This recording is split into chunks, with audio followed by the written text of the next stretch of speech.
out your notebook. There's more.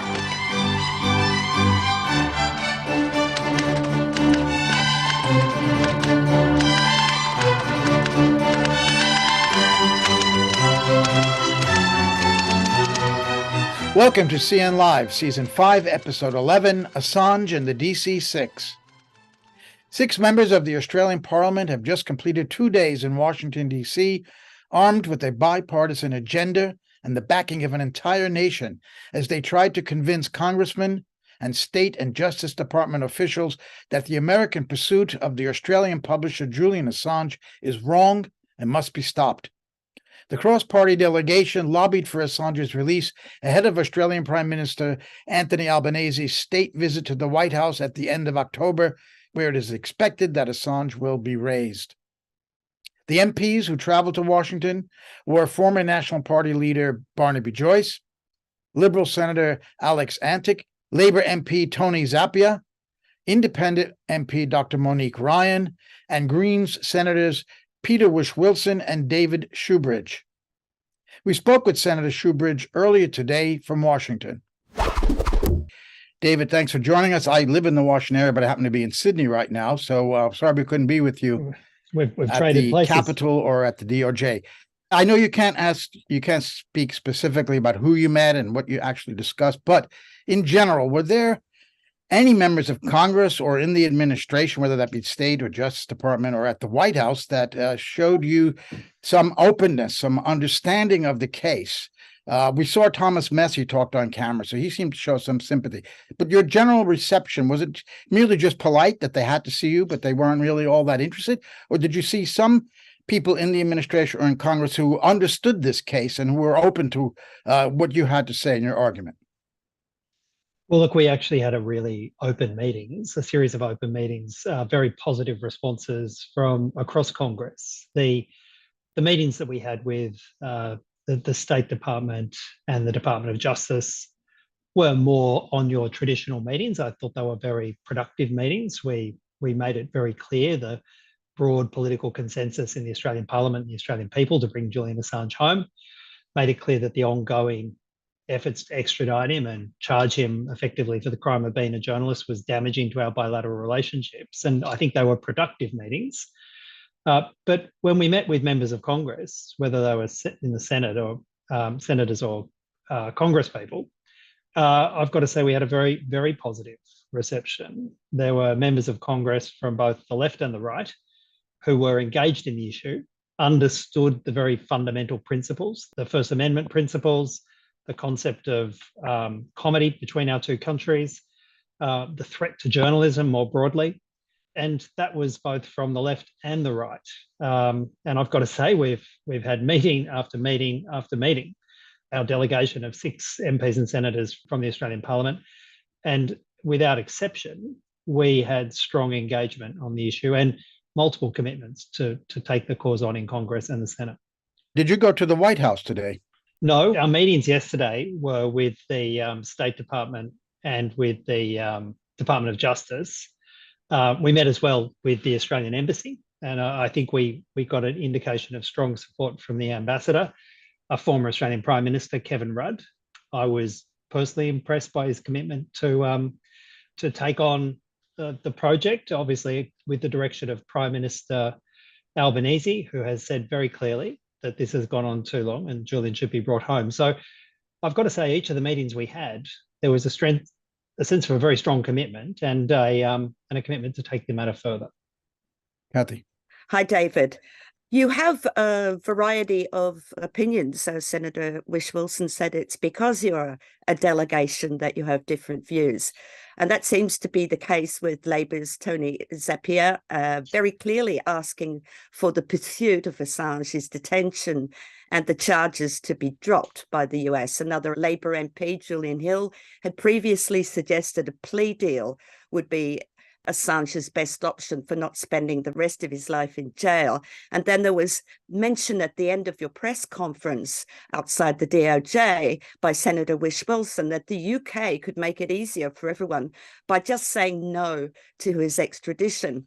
From your experience, it's clear you all want him to be brought home, but from your experience and in your view, which is the best way to achieve that outcome? And do you have any hint at what might be the best option? Was there any suggestion that, as Caroline Kennedy seemed to hint, that a plea deal might be a possibility, or are they thinking otherwise? Well, it wasn't our job to determine the mechanism to get Julian home with his 2 kids and his family by Christmas. But all 6 of us were united in that as the actual goal of our representations and the outcome that needs to happen, whether it's from the US or the UK or a combination of the both. I mean, obviously, the easiest and most straightforward path is for the charges to be dropped and for the extradition proceedings to end and for Julian then to be entitled to come home. One of the other options, and it's a matter that we've discussed amongst ourselves in the delegation, and we've raised it in our engagement with the administration, would be for the UK to not permit the extradition. Ultimately, whatever the courts decide, there's a political decision that needs to be made at a senior ministerial level in the UK about whether or not the extradition can occur. And in many ways, that would solve a problem for everybody. It would definitely solve a problem for Julian if the extradition was denied. And it would remove this quite thorny political issue for some in the Democratic camp about Julian Assange, take it out of their hands and resolve the bilateral issue between Australia and the United States. It's not our job to determine the mechanism, but it's our job to very clearly state on behalf of 90% of the Australian people what the outcome needs to be, and that's Julian at home free to have Christmas with his kids and Stella. Did you find that the people that you met were well informed or correctly informed about the case? That was one of the complaints that the defence had, that the UK courts had been misled. And Barnaby Joyce said that informing yourselves about the case was the first step. So what was your impression of how well informed the US politicians were about the case? Well, there was a spectrum in terms of the amount of knowledge that the politicians had. All of them understood the basic concepts that Julian Assange is being charged for the sharing of information and his work essentially as a journalist. And that's the core of the charges against him. They all understood that Chelsea Manning was the official who had actually leaked the information. They understood the history of Chelsea Manning's case and how she's now free to walk the streets of the United States, as she should be, after the commutation of her sentence. They all understood those basic facts. But I think it was important that the delegation also debunked some of the whispering campaign that's been led against Julian Assange, the now very debunked allegations involving Sweden and the alleged rape in Sweden. That's been thoroughly debunked. And in fact, just telling people there was no prosecution ever. It was an investigation that was highly politicized. I think getting that information out clearly, reminding them that the US legal system has looked at whether or not any harm accrued from the leaking of information and has comprehensively found that no harm could be identified to any US military or government official, apart from the harm of being embarrassed about the truth. I think getting that information out, but I think one of the most critical pieces of fresh information was just how united Australia is on this. And the diversity in our delegation was, I think, really critical to getting that message across. Joe. Senator, thank you again for being with us. Was there any discussion, did an idea of a plea come up anywhere in your discussions? And secondly, did you think you have prepared the groundwork for the Prime Minister when he goes next month? And how far should he go in terms of using the leverage that Australia has, in particular in the security arrangements that have big news here, and there's a lot of opposition inside Australia to it. So he has to understand that. How far could he and should he go in terms of using the leverage Australia has? I think it was important that we came at this moment in time. Not only is it critical in terms of the UK extradition proceedings that literally could wind up within days or weeks, and we could see Julian potentially coming to the United States, but it's very much in the shadow of the upcoming state visit by Prime Minister Albanese on the 26th of October. And I can tell you now that multiple members of Congress, when they heard that and they heard about the likely impact that ongoing questioning about the Assange matter will have to that state visit, their ears pricked up.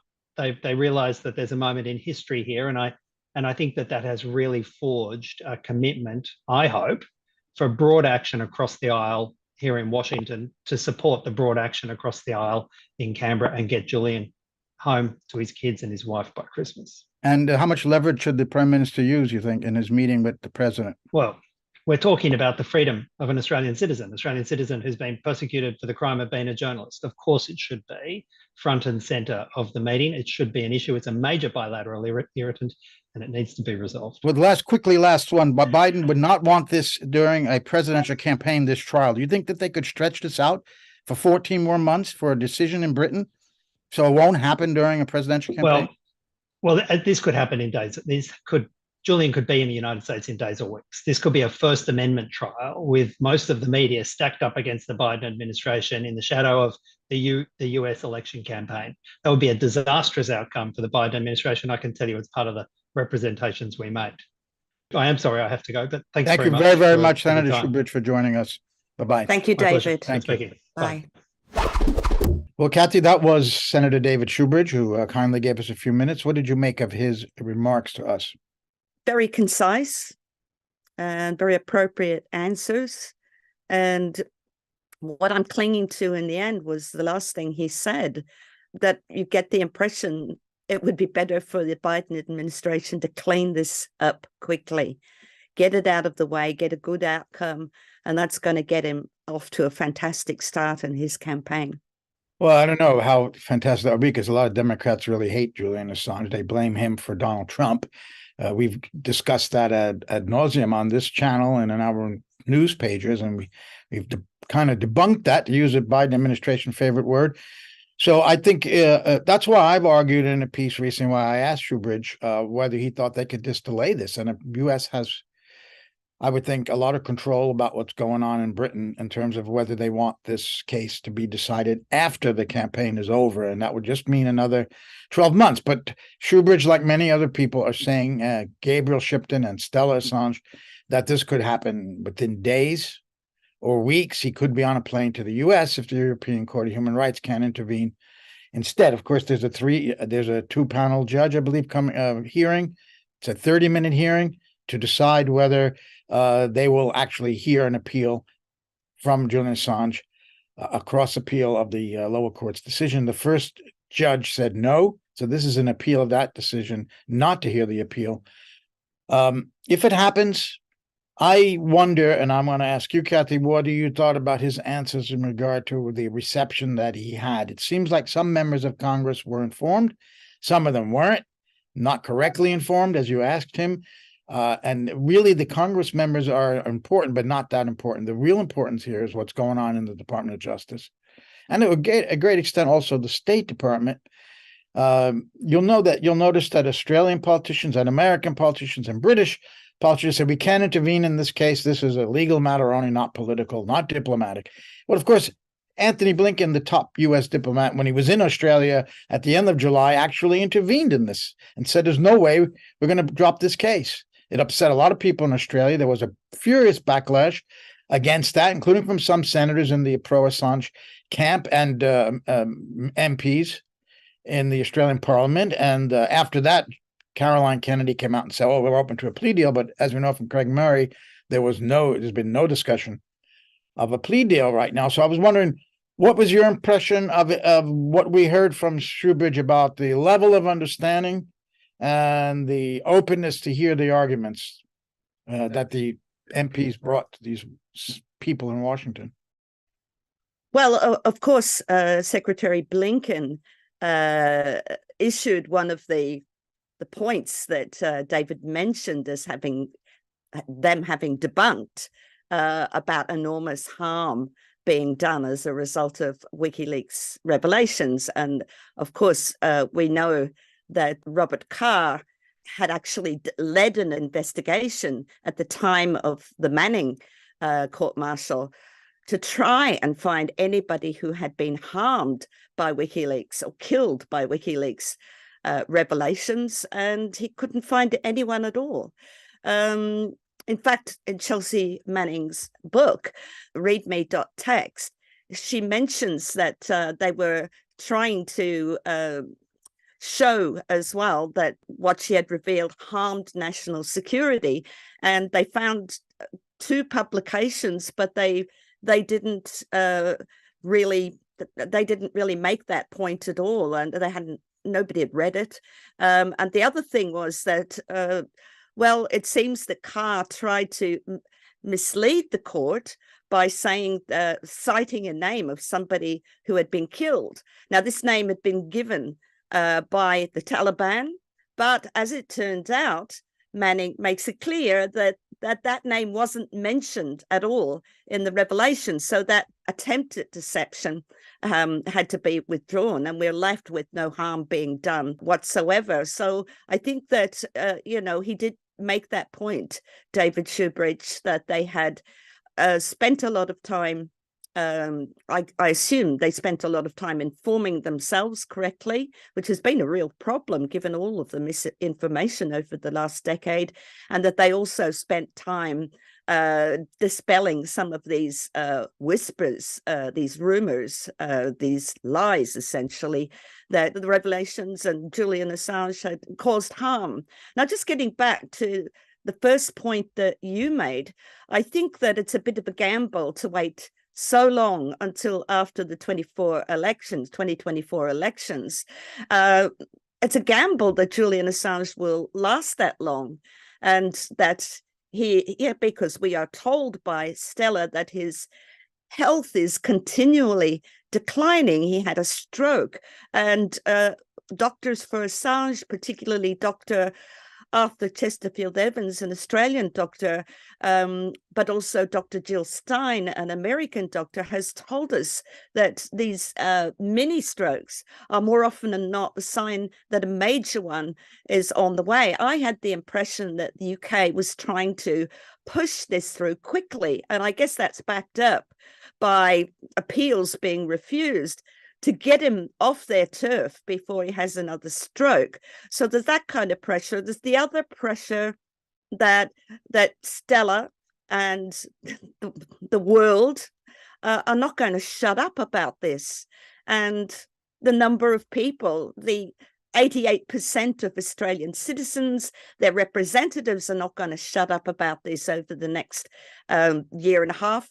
So I just still think that the wisest move would be to bring this matter to a close, a joyous close, with the family being reunited as quickly as possible. And then Biden appears as a good guy, and the guy who has admitted that, he said over a decade ago that Julian Assange was a high-tech terrorist. Well, that was one of the lines that was being pumped out by so many people, but there were lots of other lines that essentially things that weren't true. It has been shown in the Manning court-martial that Assange, WikiLeaks, had the information dropped on their lap, that Manning had already uploaded everything before any alleged chat between her and Assange had taken place. So, yes, Kathy, Biden did say in 2010 in that interview on Meet the Press that he's closer, Assange, to a high-tech terrorist than to the Pentagon Papers. But he also was part of the administration that decided not to indict Julian Assange. That's very significant. The same principles that he expressed on interview exist now. Nothing has happened in the case. He's charged only with the 2010 leaks, which is what they were talking about back in December 2010. There's been nothing new here. Now, there have been leaks about the DNC. that exposed corruption in the Democratic Party and the Hillary Clinton campaign, and there was the CIA leaks. And I've argued now for some time that the CIA and the Democratic Party are still really pissed off at Julian Assange and would give Joe Biden a lot of hurt if he decided that he wanted this case to be dropped. He's dealing with the party. He's the head of, titularly head of the party, and the CIA. And speaking of the CIA, if they really wanted to make some headway, this group of Australian senators, that's where they needed to go, down to Langley, because these are the people who are controlling this case. I don't think there's any doubt about that. They seem to control, as we heard Jeffrey Sachs say the other day on an interview, that who runs the United States? Well, it's the intelligence services.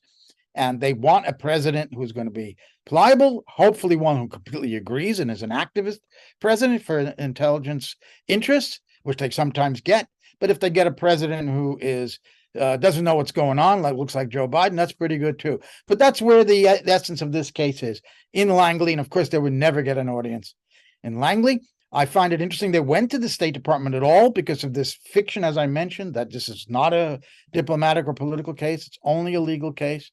And I did find it interesting, Kathy, that he said that gave the impression that some members of Congress, maybe in the administration, were knowledgeable of the case, although they had a lot of things wrong and they were able to try to argue with them or explain to them what the facts were.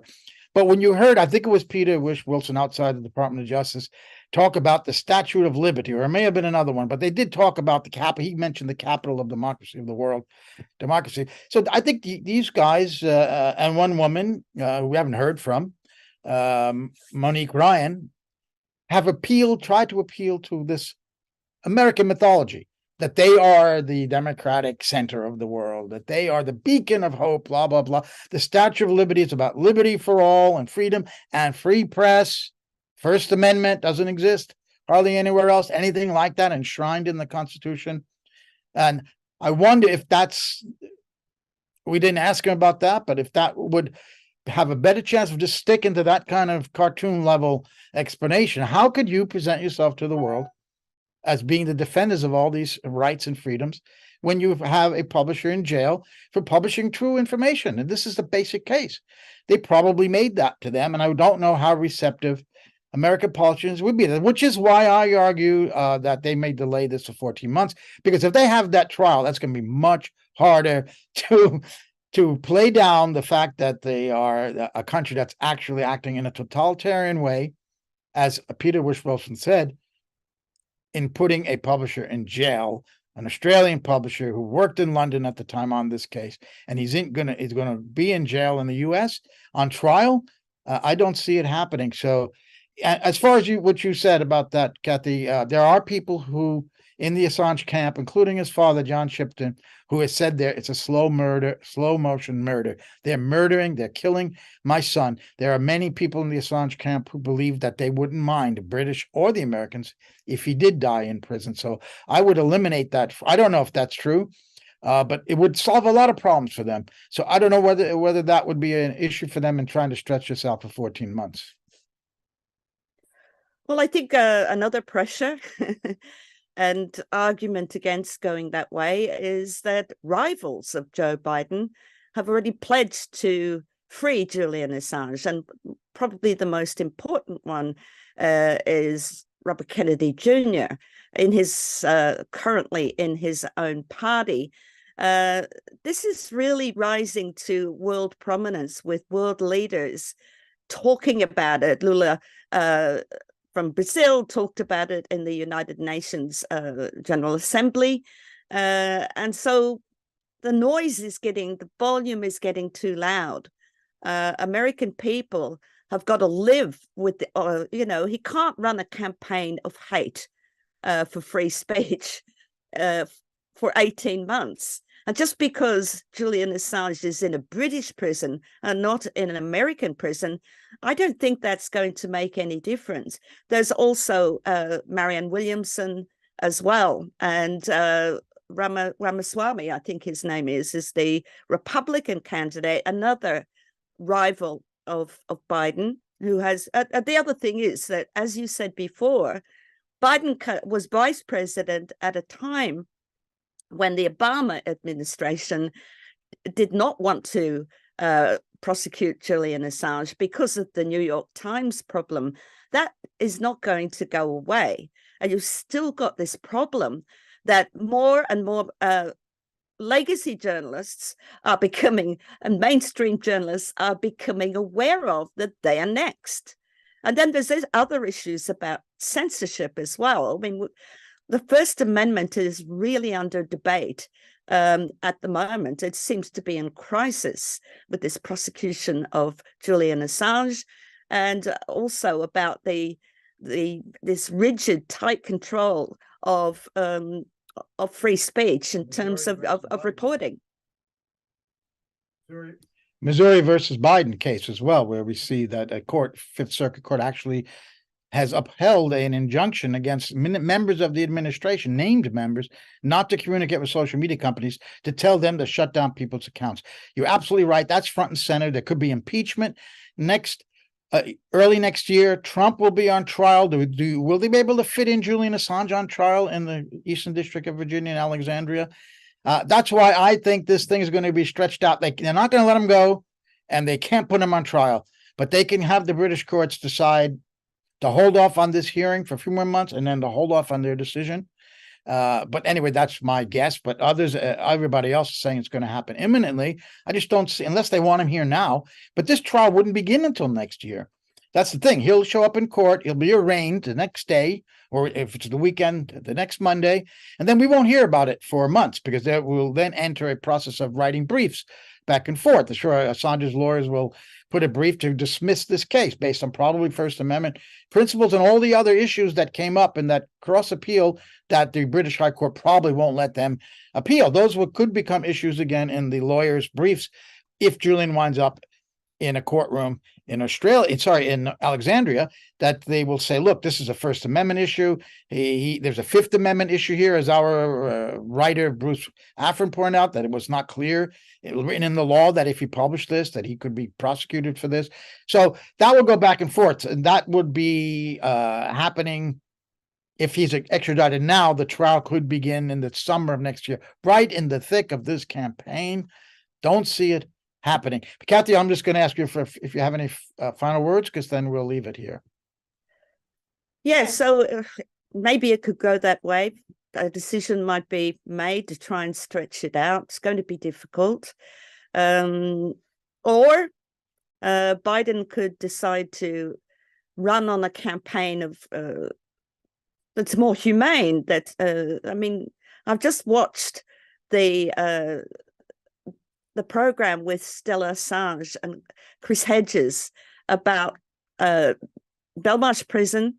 She's talking about Belmarsh Prison, and he's talking about the horrendous conditions in U.S. prisons. And one thing that Biden, as Hedges says, is that Judge Barreto, who refused to extradite Assange in the first place, recognized the savagery of U.S. prisons. I think that's a whole other issue that needs to be dealt with. You know, you have to ask why prisoners are so tortured in the United States, and why even in Belmarsh there is, you know, this solitary confinement and the extensive use of solitary confinement.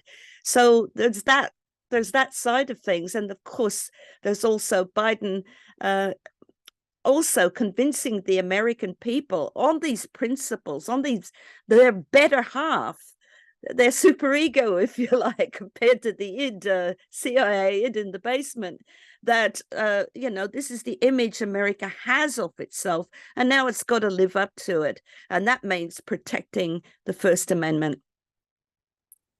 Very good, Kathy, and also in a world that's changing so rapidly, where the rest of the world's finally saying they don't really believe the United States anymore. We saw that when the General Assembly Hall was half empty for President Zelensky's speech. That was a real statement that America's war in Ukraine in particular is not believed, and at stake is the U.S. Story around the world that's been believed since the end of the Second World War. That's really on trial here as well, even before Julian Assange ever gets here. So thank you, Kathy Vogan, and we thank again Senator David Shoebridge for joining us from Washington for a few minutes to talk about the delegation of the Australian Parliament that has gone to Washington to lobby for the release of WikiLeaks publisher Julian Assange, who remains in prison in Belmarsh for the past 4 years. For CN Live, this is Joe Lauria. Goodbye. Get out your notebook. There's more. If you are a consumer of independent news, then the first place you should be going to is Consortium News, and please do try to support them when you can. It doesn't have its articles behind a paywall. It's free for everyone. It's one of the best news sites out there, and it's been in the business of independent journalism and adversarial independent journalism for over 2 decades. I hope that with the public's continuing support of Consortium News, it will continue for a very long time to come. Thank you so much.